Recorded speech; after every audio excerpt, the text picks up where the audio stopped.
खुलुमबाय आंनि बे डेली आपडेट बड' इउटुब चेनेलाव नोंथांमोनखौ बरायहरनाय थाबाय। दिनै आं नोंथांमोननि गेजेराव मोननैसो खौरां लानानै फैदों। आं आसा खालामो नोंथांमोना भिडिअखौ जोबजासिम नायलांगोन आरो लोगोसे चेनेलखौ साबस्क्राइब खालामनानै लागोन। दिनैनि मोननैसो खौराङाव दङ। सेथि खौराङाव दङ थांनाय मैया बृहस्पतिबाराव सुनिबार कसुतुलिनि थागिरिफोरनि गेजेराव होखारनाय समाव हिंसायारि दाङाबाजिया जादोंमोन। बे दाङाबाजियाव सानै सुबुंनि जिउ खहा जादों। थांनाय मैया कामरुप जिल्लानि सिङाव थानाय सनापुरनि कसुतुलियाव पुलिसआ कामरुप डिस्ट्रिक्टनि खुंथायनि मावख'गिरिफोरखौ लानानै 150सो मानसिफोरनि न'खौ सिफायना होखारनो नाजादोंमोन। बिसोरो गासै 100 बिगासो हायाव गनायथि गैयालासिनो थादोंमोन होनना मिथिनो मोननाय जादों। सिगां समनिफ्रायनो मानसिफोरनि न'खौ सिफायना होखारनाया सोलिगासिनो दङ। नाथाय होखारनाय समाव जेबो जाथाया जायाखैमोन। नाथाय मैया बृहस्पतिबाराव बिसोरनि न'खौ सिफायना होखारनो नाजानायाव माखासे जेंनाया नुजाथिदों। रिपर्टनि बायदिब्ला होखारजानाय सुबुंफोरा पुलिसफोरखौ लावथिफोर आरो गोबौ मुवाफोरजों गाग्लोबदोंमोन आरो पुलिसनि गारिफोराव अन्थाइ खुबैनानै दावराव-दावसि खालामदोंमोन। पुलिसआ थासारिखौ सामलायनो थाखाय गुलि गावगारदोंमोन, जायनि जाहोनाव सानै सुबुंनि जिउ गोमादों। थैनाय सुबुंफोरनि सिनायथिखौ हैदार आली आरो जवाहिद आली होनना मिन्थिनाय जादों, जाय सनापुर जिल्ला देहा फाहामसालियाव पुलिसनि गुलिजों जिउ गोमायो। बे दाङाबाजियाव गोबां सुबुंफोरा जखम जादोंमोन, जेराव शाहजाहान आली जायनि आथिंआव गुलि नांदों। लोगोसे सार्कल अफिसार नितुल कटनियारा आरो सासे आइजो कनस्टेबलजों लोगोसे 4 पुलिस मावख'गिरिफोरबो दंमोन। गासिबो जखम जानाय सुबुंफोरखौ फाहामथायनि थाखाय गुवाहाटी मेडिकेल कलेज आरो देहा फाहामसालियाव लांनाय जादों। नैथि खौराङाव दङ दासान्दि आसामाव गोबां सुबुंनिफ्राय रां लुथिना खारनायनि दावराव-दावसिया सोलिगासिनो दङ। बे जाथायजों सोमोन्दो थानाय अनलाइन ट्रेडिं स्केम खालामनायनि एसामिसनि सासे फावखुंगुर सुमि बरा आरो बिथांनि फिसायखौ मैया हमनाय जाबाय। लोगोसे आरोबाव बिटिआर ओनसोलनिनो बाक्सा जिल्लानि माइनाव ब्रह्मखौबो रैखाथि हान्जाफोरा गुवाहाटीनि लकप्रिय गपिनाथ बरदलै इन्टारनेशनेल एयारपर्टआव हमदों।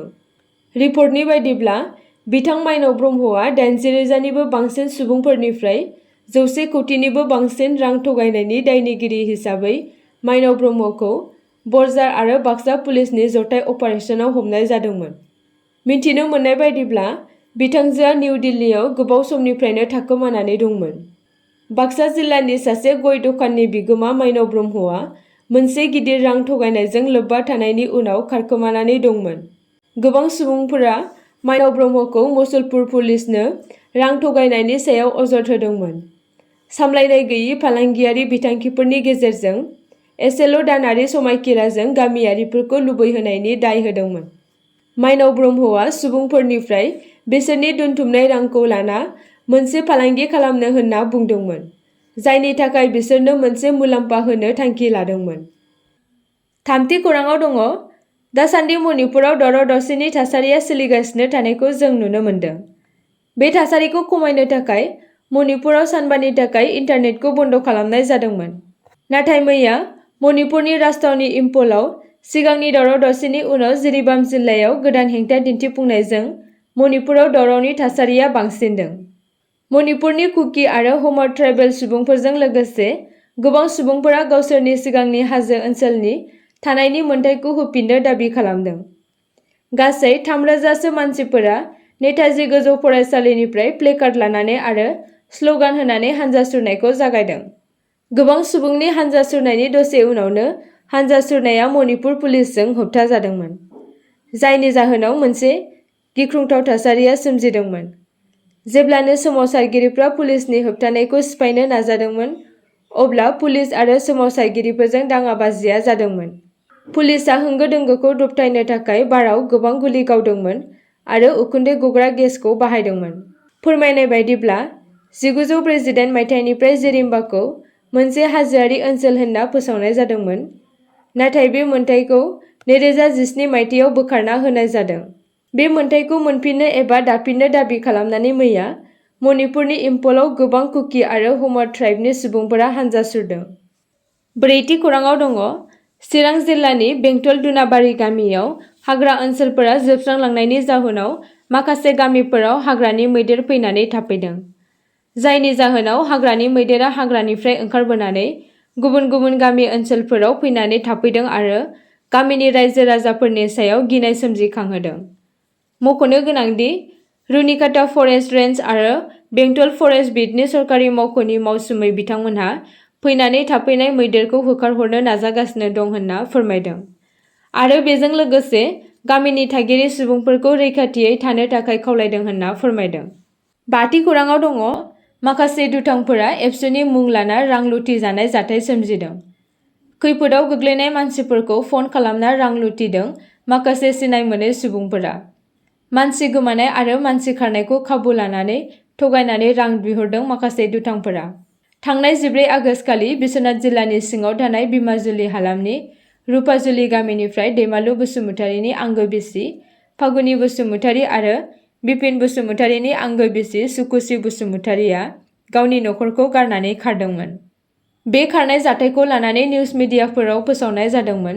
फागुनि आरो सुकुसिनि खारनायखौ सुबिदा लानानै माखासे दुथांफोरा 7099171257 जानबुं अनजिमाजों 9387085411 आव कल खालामदोंमोन आरो गोमानाय मानसिखौ मोनबाय होननानै अदालगुरि एबसु आरो मिडियानि मुं लानानै 2000 रां बिहरदों होननानै दैमालु आरो बिपुन बसुमतारीया फोरमायदों। थांनाय 28 आगस्तखालि माजबाटनि देरहासार क्लाबनि मुं लानानै 7099171257 जानबुं अनजिमाजों कल खालामना पापु चौधुरी मुंनि स्केनारजों 3000 रां थगायना बिहरदोंमोन होनना फोरमायदों।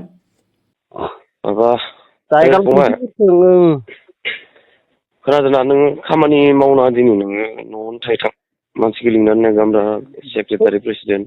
खैथा बाजियाव सफैगोन नोंसोरो? नों जायखिजाया थांना दे, जों टाइम लाया।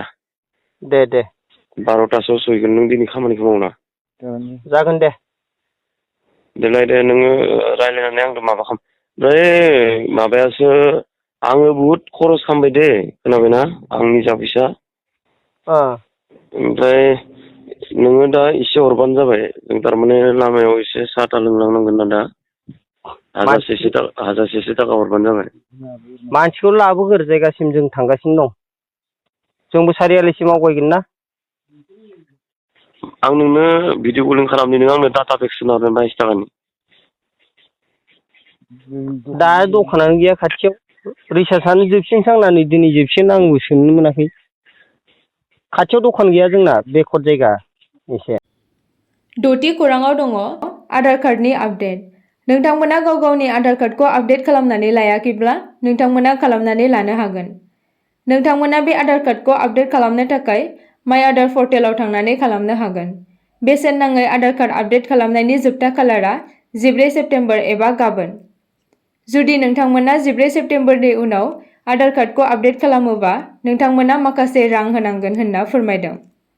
UIDAI-आ गाव गावनि आधार कार्डखौ आपडेट खालामनो थाखाय सिगांनिफ्रायनो बिबुंसार फोसावदोंमोन। फोसावनाय बायदियै थागिरिफ्रा मोनफ्रोम 10 बोसोर आबुं जानायाव लोगो लोगो गाव गावनि आधार कार्डखौ आपडेट खालामना लानांगौ होनना। नोंथांमोना आपडेट खालामनाय समाव ration card, voter identity card, Indian passport, PAN card, driving licence, school marksheet, school leaving certificate, government identity card, electricity bill, bank passbook बेसोरनि गेजेराव अबेबा मोनसेखौ होनानै आपडेटखौ खालामनानै लानो हागोन होनना फोरमायदों। 7थि खौराङाव दङ दासान्दि अरब कुमार डेनि सायाव गोबां सुबुंफोरखौ अजद दैखांनाय नुनो मोन्दों। थांनाय साननैसो सिगां अरब कुमार डेनि माखासे SMS-नि स्क्रिनशट भाइरेल जानायाव गोबां सुबुंफोरनि सोंखारिनायखौ नुनो मोन्दोंमोन। आरोबाव फिन BTRनि सावस्रि बिफाननि मावफुं सोद्रोमा अरब कुमार डेनि सायाव अशोक सैया मुंनि सासे लाइमोनआ अजद होनाय जादों।